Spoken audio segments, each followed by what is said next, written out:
হ্যাঁ বাপ, ভালো আছি। বাড়িতে কতজন আছে? আমি আর তোমার চাচি। হ্যাঁ রে, চাচাকে 2 টাকা গেছে।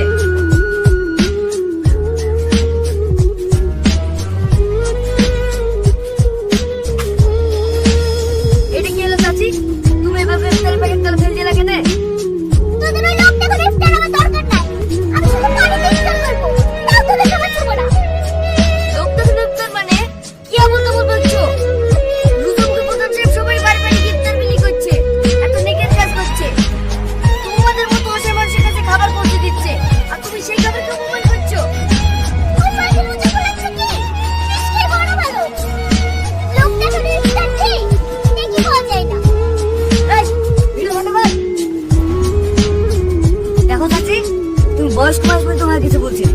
খবরদার আর একটা উল্টো পাল্টা